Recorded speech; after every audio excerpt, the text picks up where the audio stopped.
আজকের গল্প পশু প্রেমিকদের জন্য। এই গল্প হলো এমন একটি পশুর যে একজন মানুষের জীবন বদলে দিয়েছে। দুঃখের সময়গুলোকে খুশিতে বদলে দিয়েছে, চোখের পানিকে হাসিতে বদলে দিয়েছে, আর মানুষকে এমনই একটি মনুষ্যত্বের শিক্ষা দিয়েছে যা দেখে এক মুহূর্তের জন্য হলেও আমার চোখেও পানি চলে এসেছিল।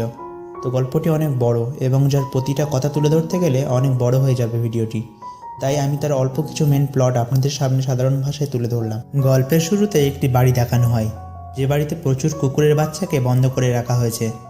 সেই বাড়ির মালিক বিভিন্ন রাস্তার কুকুরকে ধরে এনে তাদেরকে ভ্যাকসিন দিয়ে বাইরে এক্সপোর্ট করে। সেই বাড়ির মালিক যখন গোসল করছিল ঠিক সেই মুহূর্তেই একটি কুকুর কাঁচ ভেঙে কোনো ক্রমে পালিয়ে যায়। আর এই কুকুরকে নিয়েই আজকের গল্প। কুকুরটির নাম হলো চার্লি। কুকুরটি খাঁচা থেকে পালিয়ে খুব আনন্দে চারিদিকে ঘুরতে থাকে। কখনো রাস্তায় পড়া লোকের খাবার খেতে থাকে, তো কখনো বাজার থেকে মাছ নিয়ে পালিয়ে যায়। কখনো বরফের উপরে লাফিয়ে পড়ে, তো কখনো আবার নর্দমার উপরে হাঁটতে থাকে।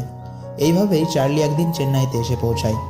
আর এখানে আমরা দেখতে পাই এই গল্পের মুখ্য চরিত্র ধর্মাকে, যার জীবনে শুধুমাত্র 3টি কাজ আছে: ইডলি খাওয়া, সিগারেট খাওয়া ও কখনো কাউকে সাহায্য না করা। ঘরের পাশে একটি দোকান ছিল যেখানে পকোড়া, ইডলি আর সিগারেট পাওয়া যেত। ধর্মার ওইসবেই দিন চলে যেত। সে তার দৈনন্দিন জীবনে প্রতিদিন সকালে উঠত, সিগারেট খেত আর রেডি হয়ে কাজের জন্য বার হয়ে যেত। এমনকি রাস্তায় কেউ তার কাছে সাহায্য চাইলেও সে তাকে সাহায্যও করতো না। তবে সে তার কোম্পানির সেরা কর্মচারী ছিল। এ কোম্পানি হলো একটি স্টিলের কোম্পানি, যেখানে বড় বড় স্টিলের পাত ও গাড়ির পার্টসকে নতুন করে বানানো হতো। আর আজকে ধর্মার আন্ডারে একজন নতুন জুনিয়রকে অ্যাড করা হয়। আর যেহেতু ধর্মা কাউকে কখনো পাত্তাই দিত না, সেই কারণে সে তার জুনিয়রকেও ইগনোর করতে থাকে। আর তার জুনিয়র ভাবতে থাকে সে কী করে কাজ শিখবে। এমন সময় চন্দ্রন বলে একজন ধর্মাকে ক্রিটিসাইজ করতে থাকে, এই বলে যে একা থাকে তো সেই জন্য সবসময় সময়ের মধ্যে কাজে চলে আসে, আর বেস্ট এমপ্লয়ের অ্যাওয়ার্ডও জিতে নিয়েছে। যদি ওর ফ্যামিলি থাকতো তাহলে বুঝতো স্ত্রীর বকবক আর বাচ্চাদের সামলাতে কত সময় নষ্ট হয়। ধর্মা কাজ করে বাড়িতে ফিরলে তার বস্তির লোকজন তাকে বলে, আজকাল আমাদের মাঠে বাইরে থেকে লোকজন পিকনিক করতে আসছে প্রতিদিন, আর আজকে তো দুপিয়ারে ডিজে লাগিয়ে মাঠে পিকনিক করতে যাচ্ছে। তাই আমরা ভাবছি আমরা সবাই মিলে পিকনিক করব। তুমিও যদি কিছু টাকা দাও তাহলে তুমি আমাদের সঙ্গে পিকনিক করতে পারো। তবে ধর্মা কোনো কথার জবাব না দিয়ে এই ঘরের মধ্যেই চলে যায়। পুরো বস্তি ধর্মাকে ভয় করে চলতো। বাচ্চা কাচ্চা না ঘুমালে আপনারা যেমন আপনাদের বাচ্চাদেরকে বলেন যে ঘুমিয়ে পড়ো, না হলে রাক্ষস এসে ধরে নিয়ে যাবে, আর এই গ্রামের লোকেরা তাদের বাচ্চাদেরকে বলতো যে ঘুমিয়ে পড়ো, না হলে ধর্মা আঙ্কেল এসে ধরে নিয়ে যাবে। পরের ফ্রেম রাত্রে শিফট হয়ে যায়, মাঠের পিকনিকও শুরু হয়ে যায়। আর কুকুরের সেই বাচ্চা চার্লি পিকনিকের চেঁচামেচি আর বমের আওয়াজে বিচলিত হয়ে পড়ে। আর এই প্রবলেম ধর্মার সঙ্গে হতে থাকে। ধর্মাও না ঘুমাতে পেরে শুধু এপাশ ওপাশ করতে থাকে, আর অবশেষে রেগে গিয়ে ওদের পিকনিকে গিয়ে জেনারেটর ভেঙে দিয়ে চলে আসে। চার্লি ধর্মার এই কাণ্ড দেখে আনন্দিত হয়ে পড়ে। আর এখানে আমাদের ধর্মার ফ্ল্যাশব্যাকও দেখানো হয়। অনেক বছর আগে ধর্মার বাবা মা আর বোন বাইরে কাজের জন্য যাওয়ার সময় ধর্মাকে বলে গিয়েছিল যে ঘরে দরজা বন্ধ করে নিয়ে ভাত খেয়ে নেবে, আর কারেন্ট চলে গেলে চুপচাপ ঘুমিয়ে পড়বে। ধর্মা যখন তাদেরকে বাই বলছিল, তো সে বুঝতে পারেনি যে তাদের জানানো শেষ বিদায় ছিল এটা। ধর্মার পরিবার যখন কাজ ছেড়ে বাড়িতে ফিরছিল রাস্তা দিয়ে, তখন প্রচণ্ড বৃষ্টি হচ্ছিল। আর তখনই একটি কুকুরের জীবন বাঁচাতে গিয়ে তার বাবা ব্যালেন্স হারিয়ে ফেলে, আর গাড়িটা গভীর খাদে গিয়ে পড়ে। আবার প্রেজেন্টে দেখানো হয়, সকালে ঘুম থেকে ওঠার পরে ধর্মা বেঁচে থাকা ইডলিটা ডাস্টবিনে ছুঁড়ে ফেলে দেয়। সবসময় ধর্মা 2টো করে ইডলি অর্ডার দেয়, আর দোকানদার ওকে 3টি করে ইডলি দেয়। সেই জন্য এক্সট্রা ইডলি প্রতিদিন সে ডাস্টবিনে ফেলে দেয়। সেই ইডলিটা চার্লি স্বাচ্ছন্দ্যে খেয়ে ফেলে, আর ভাবে ধর্মা তাকে সাহায্য করেছে, সেই কারণে সে তার পিছু পিছু ঘুরতে থাকে। তবে ধর্মা তাকে বারবার তাড়িয়ে দিতে থাকে। আর তখনই একটা বাইক এসে চার্লির সঙ্গে অ্যাক্সিডেন্ট করে বসে। ধর্মা এটা জানতো যে যদি কুকুরটা ওর পিছু পিছু না যেত তাহলে ওর অ্যাক্সিডেন্ট হতো না। তবে সেটা জানা সত্ত্বেও ঘরের মধ্যে গিয়ে বসে পড়ে চুপচাপ। আর তখন ঘরের বাইরে ওই বাইক চালকটির পরিবার এসে চার্লিকে দোষারোপ করতে থাকে, আর বলতে থাকে আমাদের সোসাইটিতে তো কুকুর অ্যালাউ নেই, তাহলে এটা আসলো কোথা থেকে? দেখো আমার ছেলের কত আঘাত লেগেছে। আর একজন বলে ওসব বাদ দাও, তবে এখান থেকে কুকুরটিকে নিয়ে যাবে কে একজন মিউনিসিপ্যালিটিতে কল করো। আর এইসব শুনে ধর্মা সহ্য না করতে পেরে তার বাইকে নিজের একটা পুরাতন ব্যাগ কোনো রকমে লাগিয়ে চার্লিকে তাতে করে হসপিটালে নিয়ে যায়। ধর্মার প্রতিবেশীর মেয়ে আতিকা ধর্মার এই কাজ দেখে ধর্মাকে মনে মনে শ্রদ্ধা করতে শুরু করে। হসপিটালের ডাক্তার অশ্বিন কুমার ধর্মাকে জিজ্ঞাসা করে, এটা কি তোমার কুকুর? ধর্মা বলে, না, আমি রাস্তায় পেয়েছি। ডাক্তার বলে, এটা ছেলে কুকুর নয়, এটা একটি মেয়ে কুকুর। আমি কিছু ওষুধ লিখে দিচ্ছি, 1 সপ্তাহের মধ্যে ঠিক হয়ে যাবে। ধর্মা বলে, আমি এই কুকুরকে চিনিই না, জানি না কোথা থেকে এসেছে, আর আমার পিছু পিছু পড়ে রয়েছে। আমি তো চাই যে তোমরা কুকুরটিকে রেখে দাও, অথবা একে কোনো কারো কাছে পাঠিয়ে দাও। আমি একে রাখতে পারবো না। ডাক্তার বলে 4 দিনের মধ্যে আমি কুকুরের জন্য কোনো না কোনো ক্লায়েন্ট খুঁজে নেব, তবে এই 4 দিন কুকুরটিকে তোমার কাছেই রাখতে হবে। আর এখান থেকে এই গল্পের মজার ধারা শুরু হয়। কখনো চার্লি ঘরের মধ্যে পটি করে দেয়, তো কখনো চার্লি ঘরের মধ্যে মাইনাস করে দেয়, কখনো ধর্মার প্যান্ট নিয়ে পালিয়ে যায়, তো কখনো কখনো ঘরের সোফা ছিঁড়ে দেয়। এরকম কিছুদিন চলতে থাকে। পাড়ার বাচ্চারাও জেনে যায় যে তাদের সোসাইটিতে কুকুর রাখা মানা সত্ত্বেও ধর্মা তার ঘরে কুকুর রেখেছে। তার পরের ফ্রেমে দেখা যায় যে পুরো সোসাইটি ধর্মার সঙ্গে ঝামেলা করতে আসে আর তাকে প্রচুর উল্টোপাল্টা বলতে থাকে। যতক্ষণ তারা কুকুরের বিষয়ে কথা বলছিল ততক্ষণ ধর্মা চুপচাপ ছিল, তবে যখন তারা ধর্মার পরিবার সম্পর্কে উল্টোপাল্টা বলতে লাগে তখন ধর্মা রেগে যায় আর বলে এই বাড়িও আমার আর এই কুকুরটাও আমার। ওর রাগ দেখে সোসাইটির লোকজন ভয় পেয়ে যে যার বাড়িতে ফিরে যায়। ধর্মাও চিন্তিত হয়ে পড়ে। সে কখনো সোসাইটির লোকজনের সঙ্গে ঝামেলা করতে চায়নি, তবে আজকে চার্লির জন্য ঝামেলা করতে হয়েছে। ধর্মা রেগে গিয়ে ডাক্তারকে ফোন করে বলে যত তাড়াতাড়ি সম্ভব চার্লিকে এখান থেকে নিয়ে যাও। ডাক্তার বলে প্রথমে তোমাকে কুকুরের লাইসেন্স বানাতে হবে। শহরের এক জায়গায় কুকুরের লাইসেন্স ক্যাম্প হচ্ছিল। ধর্মা সেখানে চার্লিকে নিয়ে চলে যায়। দেবিকা বলে একটি মেয়ে কুকুরদের মালিককে নানা রকম প্রশ্ন করছিল, আর এই দেবিকা হলো আজকের আমাদের গল্পের প্রধান অভিনেত্রী। দেবিকা ধর্মাকে জিজ্ঞাসা করে যে কুকুরটির নাম কি। ধর্মা নাম বলতে পারে না। দেবিকা আবারও জিজ্ঞাসা করে যে তুমি একে কি খাওয়াও। ধর্মা বলে ইডলি। দেবিকা অবাক হয়ে জিজ্ঞাসা করে শুধু ইডলি? ধর্মা বলে শুধু ইডলি নয়, সঙ্গে চাটনিও। ওয়েল, আপনারা কি কখনো কোনো কুকুরকে অথবা অন্য কোনো পশুকে ইডলি খাইয়েছেন? যদি খাইয়ে থাকেন তো নিচে কমেন্ট করে জানাবেন। অনেকগুলো প্রশ্নের উত্তরের পরে ফাইনালি চার্লির রেজিস্ট্রেশন কমপ্লিট হয়ে যায় 0777 নাম্বার দিয়ে। দেবিকা বুঝতে পারে যে ধর্মা চার্লির খেয়াল ঠিক করে রাখে না, সেই কারণে সে নিজে থেকে ধর্মার উপরে কমপ্লেন করে তার ইনভেস্টিগেশন করতে যায় ধর্মার বাড়িতে।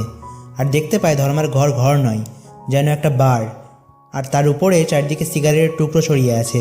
দেবিকার মনে হচ্ছিল কুকুরটি বেশি দিন এখানে বাঁচতে পারবে না। এই কারণে সে কুকুরের মধ্যে একটু ট্রান্সমিটার ফিট করে সেখান থেকে চলে যায়। আর যাওয়ার সময় ধর্মাকে বলে যদি এই কুকুরের তুমি ঠিক করে খেয়াল না রাখো তাহলে তোমাকে 4 বছরের জন্য জেলের মধ্যে পাঠিয়ে দেবো। এই কথাগুলো শুনে ধর্মা আরও বেশি রেগে যায়, আর সে ডাক্তারকে ফোন করে খুব জোরে ধমক দিয়ে বলে যদি 2 দিনের মধ্যে কুকুরটিকে না নিয়ে যাও তাহলে এটাকে তোমার বাড়িতে নিয়ে আসবো। ধর্মার বাড়ির পাশে ওর একটি সহকর্মীর বাড়ি ছিল, প্রতিদিন যার কাছ থেকে জমিদার পয়সা চাইতো, যার বাড়িতে প্রতিদিন চেঁচামেচি হতো। চেঁচামেচি শুনে যখন ধর্মা বাইরে বার হয় তখন তার প্যানিক অ্যাটাক হয়। চার্লি কিছুই বুঝতে পারে না, তবে সে ধর্মাকে উঠানোর চেষ্টা করতে থাকে, জোরে জোরে ডাকতেও থাকে। চার্লির ডাক শুনে ধর্মার সহকর্মী তাড়াতাড়ি এসে অ্যাম্বুলেন্সে করে তাকে হসপিটালে নিয়ে যেতে থাকে। চার্লিও অ্যাম্বুলেন্সের পিছনে ছুটতে ছুটতে হসপিটালে এসে পৌঁছায়। হসপিটালে ডাক্তার ধর্মাকে বলে তুমি সিগারেট খাওয়া কম করে দাও, কারণ এর জন্যই তোমার প্যানিক অ্যাটাক হয়েছে। আর সেই সময় দরজা থেকে লাফিয়ে লাফিয়ে চার্লি ধর্মাকে দেখার চেষ্টা করছিল। ধর্মা এটা ভেবে অবাক হয়ে যায় যে 5 কিলোমিটার দূরে হসপিটালে এই কুকুরটি শুধু তার জন্যই দৌড়ে দৌড়ে এসেছে, শুধু তাকে বাঁচানোর জন্য।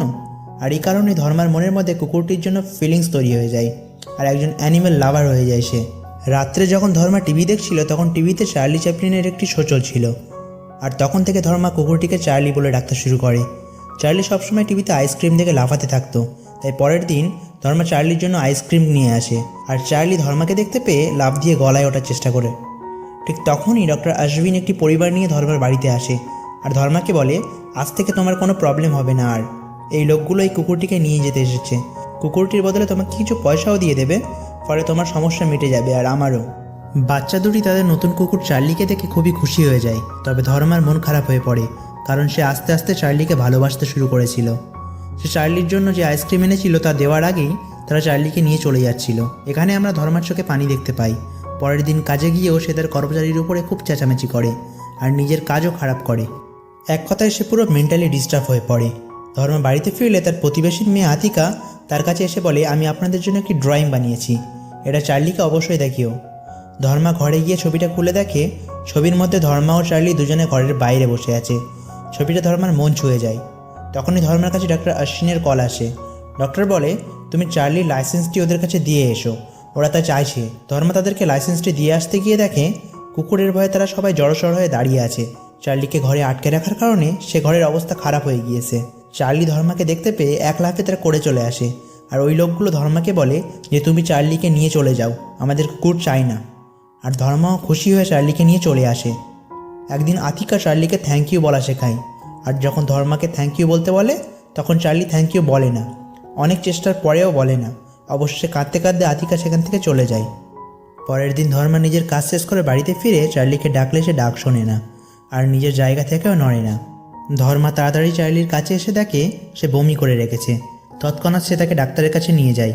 ডাক্তার বলে চার্লির ক্যান্সার হয়ে আছে আর সে খুব শীঘ্রই মারা যাবে, ওর কাছে খুব কম সময় আছে, যত সম্ভব ওকে একটু বেশি টাইম দাও। ধর্ম একটা জিনিস লক্ষ্য করেছে যে যখনই টিভিতে চার্লি স্নো অর্থাৎ বরফ দেখত সে তখনই খুব আনন্দিত হয়ে পড়তো। আর যেহেতু এখন তার কাছে কম সময় আছে তাই ধর্মা ডিসাইড করে যে তাকে বরফ দেখাতে নিয়ে যাবে, অর্থাৎ হিমালয়ে নিয়ে যাবে চার্লিকে। ধর্মা তার ডিপোজিট করা সমস্ত টাকা নিয়ে বেরিয়ে পড়ে হিমালয়ের উদ্দেশ্যে। যাবার সময় আতিকা খুবই কান্না করে চার্লি ও ধর্মাকে বিদায় জানায়। ধর্মাও যাওয়ার সময় সেই বুড়িমার দোকানটাতে দাঁড়ায় যেখান থেকে ও সবসময় ইডলি কিনত। এই দোকানের আঙ্কেলটির জন্য একটি নতুন ছড়ি নিয়ে এসেছিল, কেননা উনি লাঠি ছাড়া ভালো করে হাঁটতে পারেন না।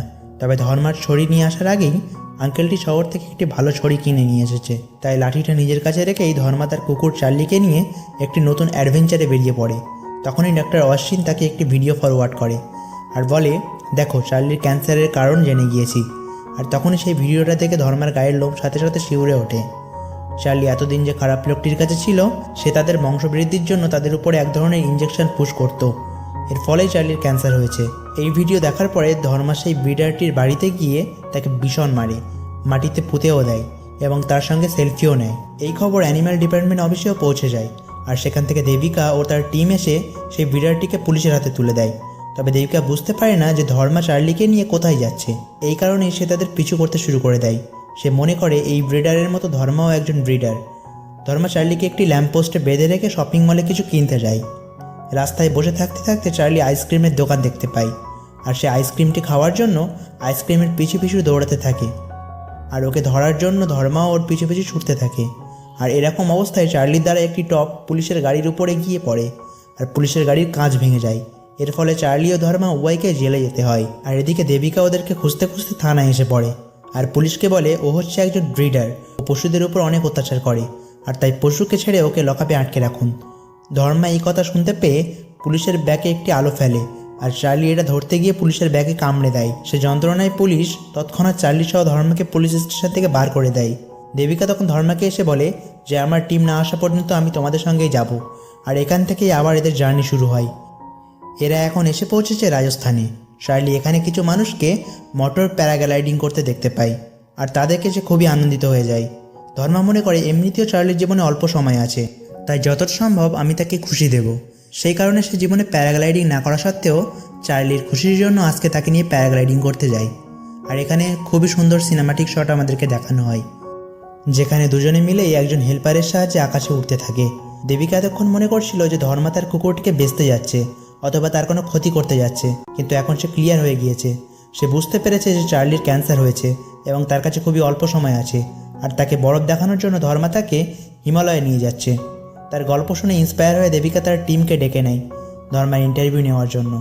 দেবিকার কলিগ এসে ধর্মার ইন্টারভিউ নেয়। সে জিজ্ঞাসা করে যে আপনি হিমালয়ে কেন যাচ্ছেন। তার প্রতি উত্তরে ধর্মা তার সমস্ত গল্প শোনায়। দেবিকা এখানে তাদের বন্ধুদের সঙ্গে চলে যায় আর তাদের দুজনের অভিযান আবার শুরু হয়। কিছু দূরে যেতে যেতে তাদের গাড়ির তেল শেষ হয়ে যায়, তবে রাস্তাতে তারা একজন সাহায্যের মানুষকেও পেয়ে যায় যার নাম হলো নিথেন। সে তার কুকুর ব্ল্যাকির সঙ্গে নিজের বাড়িতে ফিরছিল। ধর্মা সেই রাত নিথেনের বাড়িতেই কাটায় আর তাকে বলে সে তার কুকুরকে হিমালয়ে নিয়ে যাচ্ছে। আর নিথেনও বলে সে তার কুকুরের সঙ্গে অনেক অ্যাওয়ার্ড জিতেছে। সে আরও বলে যে তার ব্ল্যাকি হলো একটি ট্রেন কুকুর, সামনের সপ্তাহে আরেকটি অ্যাওয়ার্ড শো আছে, তবে এবারে আমি যাব না। তবে তুমি যদি চাও তাহলে এবারে ওই অ্যাওয়ার্ড শোতে গিয়ে কিছু পয়সা কামাতে পারবে। 2-3 দিন ধর্মা ওই বাড়িতে ছিল, তাই সে যাবার সময় কিছু পয়সা ওই বাড়িতে রেখে যায় আর ওখান থেকে একেবারে অ্যাওয়ার্ড শোতে গিয়ে পৌঁছায়। সেখানে অনেক দেশের ট্রেন করা কুকুর ছিল, নানা দেশের নানান রকম ট্রেন করা কুকুর ছিল সেখানে। তাদেরকে দেখে মনে হচ্ছিল তাদেরকে অনেক বছর ধরে ট্রেন করানো হয়েছে। ধর্মা এটা বুঝতে পেরেছিল যে এখানে সে মোটেও জিততে পারবে না। আর তখনই সে জাজিসদের মধ্যে দেবিকাকে দেখতে পায়, যা দেখে তার কনফিডেন্স একটু হলেও বেড়ে যায়। তখন দেবিকা ধর্মাকে একটি অ্যাডভাইস দেয়, বলে যে এনারা যে ট্রেনিং করিয়েছে এখানে তাই করছে, তুমি চার্লিকে যেভাবে ট্রেন করিয়েছো তুমি এখানে তাই করো। যেহেতু চার্লির ও ধর্মার বন্ড খুব ভালো ছিল, যখন কোনো একজন মন খারাপ হয়ে পড়তো তখন অন্যজন মন ভালো করানোর চেষ্টা করত। এখানে ধর্মার মন খারাপ হয়ে পড়লে চার্লি এসে বারবার ওর মন ভালো করার চেষ্টা করতে থাকে। আর এমন একটি মোমেন্ট চলে আসে যখন ধর্মা ওই ব্যারিয়ারটিকে তার সর্বোচ্চ উচ্চতায় রেখে তার সামনে দাঁড়িয়ে নিজের 2 হাত 2 দিকে খেলিয়ে দিয়ে চার্লিকে নিজের কাছে ডাকে। অ্যান্ড দেন এতক্ষণ যে উচ্চতায় কোনো কুকুর জাম্প করতে পারছিল না, চার্লি এক নিমেষে সেই উচ্চতাকে ক্রস করে ধর্মার কোলে গিয়ে পড়ে এবং তাদেরকে উপস্থিত অডিয়েন্স সকলে মন্ত্রমুগ্ধ হয়ে হাততালি দিয়ে ওঠে। এই কম্পিটিশন একটি কুকুর তার মালিককে কেমনভাবে ভালোবাসে সেটা দেখানোর জন্য করা হতো। আর আজকে চার্লি ধর্মার প্রতি যে ভালোবাসা দেখিয়েছে এর থেকে প্রমাণিত হয়েছে যে পশুরাও ভালোবাসতে পারে মানুষেরই মতো। এই কম্পিটিশনে ধর্মা জিতে যায় আর তার জার্নি কন্টিনিউ করার জন্য কিছু টাকাও পায়। চার্লি যে সময় ব্ল্যাকির সঙ্গে মিট আপ করেছিল সেই সময় থেকে চার্লি প্রেগনেন্ট হয়ে গিয়েছিল, সেই কারণে জার্নিতে চার্লি একটু স্লো হয়ে গিয়েছিল। যেতে যেতে তাদের পয়সাও কমে এসেছিল, তাই ধর্মা নিজের বাইকটিকে বিক্রি করে দেয়। পরের দিন বাসের টিকিট কেটে বাসে বসে হিমালয়ে যাবার উদ্দেশ্যে। তবে বাস কিছু দূর যেতে না যেতেই আর্মি এসে বাসকে থামিয়ে দেয়। তারা বলে আগে ভূমিধস হয়েছে, সেখানে যাওয়া মানে নিজের মৃত্যুকে নিজেই আমন্ত্রণ দেওয়া, সেই কারণে কেউই আগে যাবে না। তবে ধর্মা গিয়ে আর্মিদেরকে বারবার রিকোয়েস্ট করতে থাকে আর বলে যে চার্লির হাতে খুব বেশি সময় নেই, তার শেষ ইচ্ছা আমাকে পূরণ করতেই হবে, তাকে এই বরফের শিখরে নিয়ে যেতে হবে আমাকে তার মৃত্যু আসার পূর্বেই। সেই মুহূর্তে আর্মিদের কর্নেল এসে পৌঁছায় সেখানে, আর তিনি বলেন আমি জানি একটি কুকুর আর তার মালিকের কেমন ঘনিষ্ঠ সম্পর্ক হয়। আমিও আমার জীবনে অনেক কুকুরকে মরতে দেখেছি এবং তাদের জন্য কষ্টও পেয়েছি, তাই তোমার কষ্ট বুঝতে পারছি। কালকে আমাদের এখান থেকে একজন জোয়ান বরফের দিকে যাচ্ছে, তুমি যদি চাও তো আজকে রাত এখানে কাটিয়ে কালকে ওর সঙ্গে যেতে পারো। ধর্মা জিজ্ঞাসা করে যে স্যার আপনি আমাকে এত সাহায্য করছেন কেন? তার প্রতি উত্তরে কর্নেল বলে my dear, you are famous now. তুমি হরিয়ানাতে যে ইন্টারভিউ দিয়েছিলে তারপর থেকে তুমি ফেমাস হয়ে গিয়েছো, আর তোমার কথা ম্যাগাজিনেও বার হয়েছে। ওখানে প্রচুর ঠান্ডা, তাই কর্নেল নিজের জ্যাকেট ধর্মাকে দিয়ে তাঁবুর বাইরে চলে যায়। রাত্রে যখন ধর্মা ও চার্লি শুয়েছিল তখন চার্লি আবারও বমি করতে শুরু করে। তখন ধর্মা বুঝতে পারে যে সকাল পর্যন্ত ওয়েট করলে চলবে না, চার্লির কাছে আর মোটেও সময় নেই। তাই সে সকাল পর্যন্ত অপেক্ষা না করে নিজের ব্যাগে করে চার্লিকে নিয়ে দৌড়াতে দৌড়াতে পাহাড়ে উঠতে থাকে। আর কিছু মাইল যাওয়ার পরে তারা ফাইনালি বরফের চূড়ায় এসে পৌঁছায়। আর এখানে আমরা গল্পের সেরা আইকনিক মোমেন্ট দেখতে পাই বরফ দেখে চার্লি খুবই আনন্দিত হয়ে পড়ে আর বরফ নিয়ে খেলা করতে থাকে। আর এর সাথে সাথে ধর্মা যে আজ পর্যন্ত কখনো বরফ দেখেনি সে আজকে চার্লির জন্য বরফকে অনুভব করতে পেরেছে। দুজনেই ওখানে অনেক সময় অতিবাহিত করার পরে যখন তাঁবুতে ফিরে আসে তখন ধর্মা এই গোটা অ্যাডভেঞ্চারে সাক্ষাৎ হওয়া সবাইকে এক এক করে ভিডিও কল করতে থাকে, যেমন আথিকা, দেবিকা, নেতান আর এর সঙ্গে সঙ্গে চন্দ্রানকেও।